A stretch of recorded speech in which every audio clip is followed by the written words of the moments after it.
जैसा कि आप जानते हैं कि क्रूड सप्लाईज अगले 60 दिन के लिए टाइड अप हैं। हमारी crude inventories are sufficient. Refineries maximum capacity पर ऑपरेट कर रही हैं। इस संबंध में मैं ये भी बताना चाहूँगी कि कुछ इस तरह की खबर सुनने को मिली कि सल्फ़र की सप्लाईज में कुछ इशू है। मैं ये बात क्लियर कर देना चाहती हूँ कि क्योंकि हमारी रिफाइनरीज मैक्सिमम कैपेसिटी पर ऑपरेट कर रही हैं, इसलिए सल्फ़र की कोई शॉर्टेज नहीं है। हमारे रिटेल आउटलेट्स नॉर्मल ऑपरेट कर रहे हैं। इंटरनेशनल वॉलेटिलिटी के बावजूद भी पंप के प्राइसेस में कोई इंक्रीज़ नहीं किया गया है। भारत सरकार ने प्राइसेस को स्टेबल रखने के लिए एक्साइज ड्यूटी में रिडक्शन किया है और कुछ बाहर हमारी ऑयल मार्केटिंग कंपनीज भी उठा रही हैं और लगभग 24 रुपये का अंडर रिकवरी पेट्रोल के ऊपर और 104 रुपये का अंडर रिकवरी डीजल पर लीटर डीजल पर है।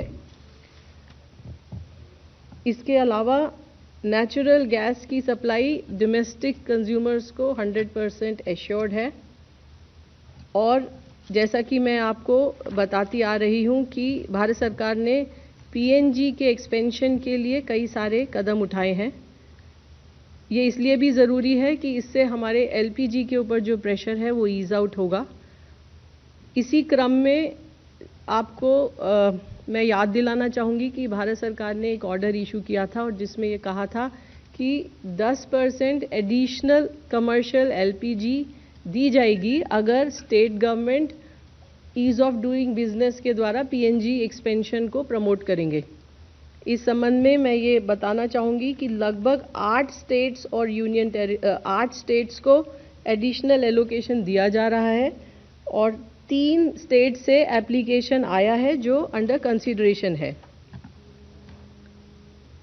पिछले एक माह में लगभग 3,33,000 पीएनजी कनेक्शंस दिए गए हैं, उनको गैस सप्लाई की गई है। इसके अलावा 2,90,000 नए कनेक्शन भी दिए गए हैं और 3,61,000 के आसपास न्यू रजिस्ट्रेशन भी प्राप्त हुए हैं।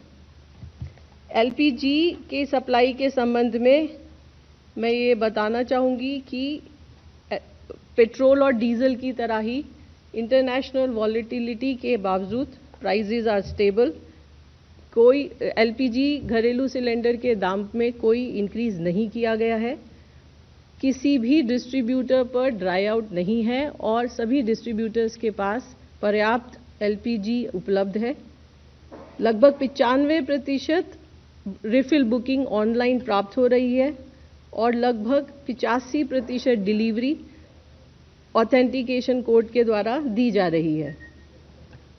आपको याद होगा मैंने कहा था कि भारत सरकार ने एक ऑर्डर भी इशू किया है और उसमें ये कहा गया है कि अगर किसी उपभोक्ता के पास पीएनजी और एलपीजी दोनों कनेक्शन है तो वो पीएनजी सरेंडर करें। इस संबंध में मैं बताना चाहूँगी कि एक पोर्टल है mypngd.in।